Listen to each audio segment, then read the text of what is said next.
What's going on, whiskey friends? Hey, we're back at it, ready to have some fun with a brand new concept.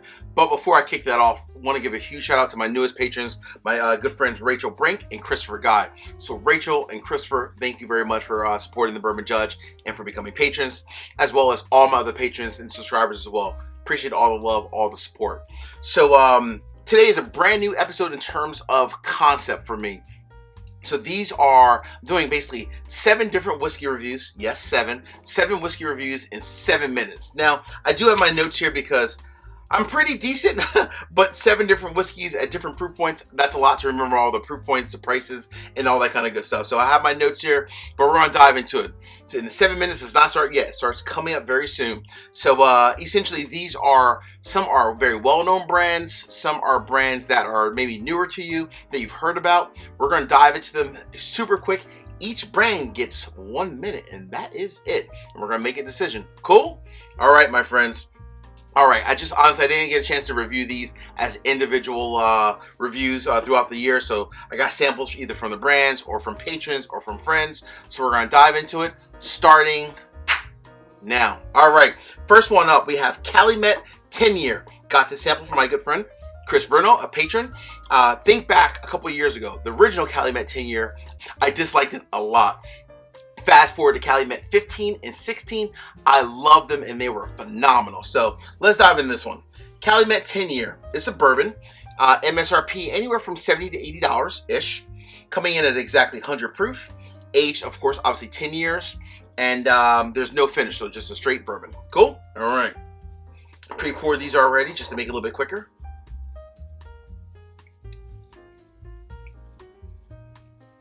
Oh, wow. I'm going to say between $70 to $80. Calumet, the new Calumet 10-year, the 2022 release, is a definite buy. It is a slight step down, which makes sense, from a 15 or 16 year. That's like $140, $150. It's a slightly step down from there. But at $70 to $75-ish, that's a definite buy and great quality whiskey. I assume, again, sourced from Barton 1792. Absolutely fantastic. All right. Let's move on. Next we have up Henry LaFlamme. So this is a Wisconsin-based brand. When you think about this brand as a whole, the number one thing that stands out is that they are partnering with Nancy the Nose Fraley. I love Nancy. When you think of Nancy, she's worked with numerous different brands, but most notable is Joseph Magnus. Joseph Magnus, everything that they release is absolutely phenomenal. So it'll be very interesting to see this new brand, a second brand that Nancy is working with. And again, she's worked with numerous different ones. So this here is a bourbon. I'm pouring a little bit more. It's a bourbon coming in at exactly $90 and at exactly 115 proof. Now this is aged 5 years and is finished in a Armagnac cask. We know Nancy knows a lot about Armagnac, hence Joseph Magnus Cigar Blend. All right, let's dive into it real quick.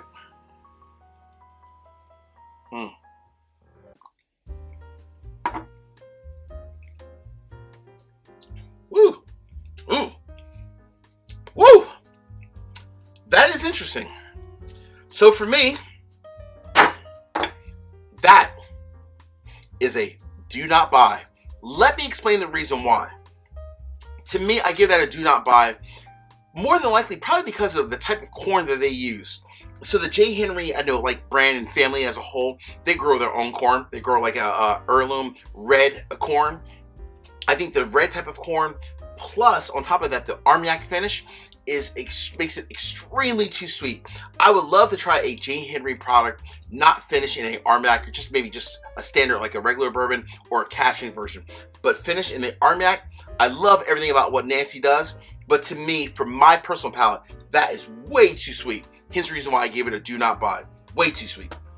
All right, we are now moving over to King's Family Distillery, which is a Tennessee-based brand.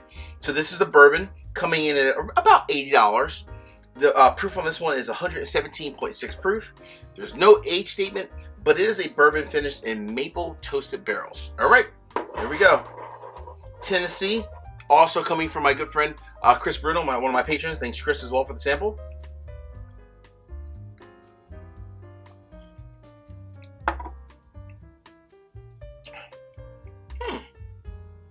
So this was okay on the palate.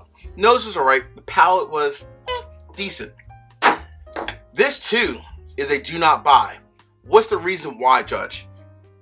I actually like this whiskey. I just don't like it for about $80.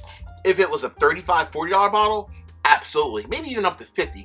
But at $80, that's close to $100. And for me, if I'm buying $80 for a toasted bourbon, I want something that's just straight up absolutely amazing. Think of something like a Nulu toasted barrel. Those toasted bottles rather. Those are absolutely fantastic. King's Family Estate, I get it, there's a lot of expenses, but too expensive in my book. All right. We're now moving over to Limousine Rye. So this comes from Dancing Goat Distillery. I believe this is actually a source rye as well, but it's a source rye, $35 to $40, a little bit cheaper, which is cool. Proof, this is 93 proof. They are reusing old bourbon barrels, so not only does it age the normal time in the standard barrels, but then they're putting it into a secondary barrel for the reused bourbon barrels. And the age on it is 6 years. All right, let's get into this Limousine Rye. The nose is very grainy, by the way, on this one. Jeez, extremely grainy.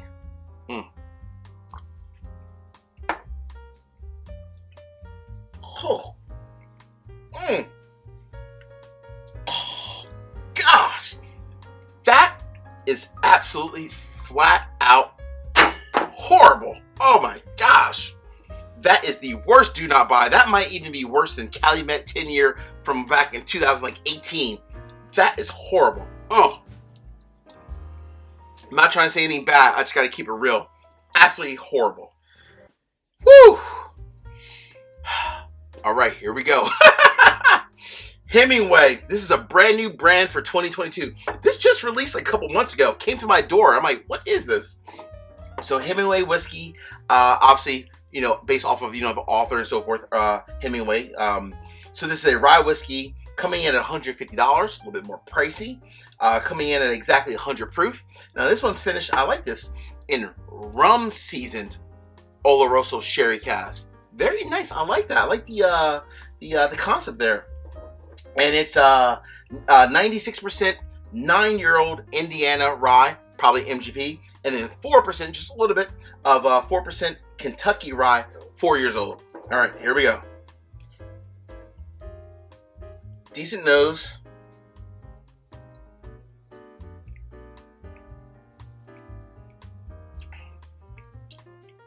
The nose and the palate, actually okay. Not bad. Let me get a little bit more.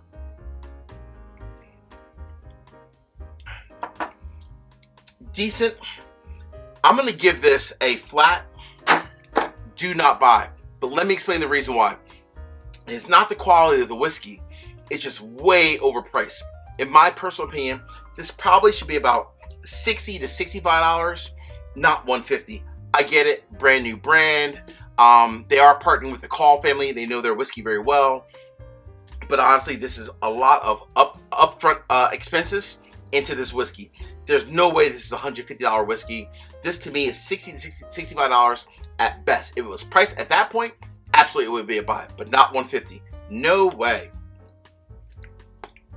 All right, my friends.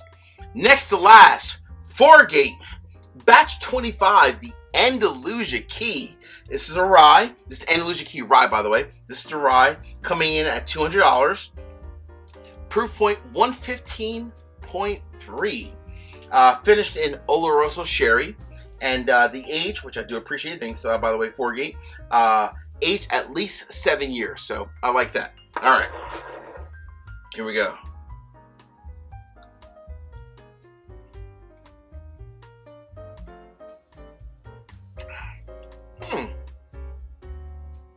Wow. That's interesting. Very interesting. All right. I have my review. I'm going to give you, or my judgment rather. That is actually a split decision. I'm going to explain the reason why. The nose was okay. The palate was completely separated. Even though it's a rye whiskey finished in Oloroso sherry, I would have expected that to blend very well together. To me, it was almost like the rye and the Oloroso sherry live in the same household, but they don't want to talk to each other. like me, often you have the you have Mr. Judge in the bedroom and Mr. Judge on the couch because I did something wrong that night. They just live on separate floors. They don't come together for some odd reason. So I like this whiskey, but this is one I would say you definitely need to try it at a bar first before you buy it, especially before you spend $200. I like it, just extremely expensive for $200. Definitely try it first. Last but not least, batch 26 of Foregate. We're sticking with Foregate. This is Andalusia Key number 2. So they brought the bourbon back, which is the original version of Andalusia Key. So Andalusia Key bourbon coming in exactly $200, coming in at 116.4 proof. And this too is finished in Oloroso sherry and aged at least 7.5 years. Again, I appreciate the honesty from Foregate. Love the age statements. That means they probably have some older whiskey in here as well. All right, let's get into it. The nose is extremely nice. Exactly what you would think. Very fruity. Tons of caramel, tons of berries. Now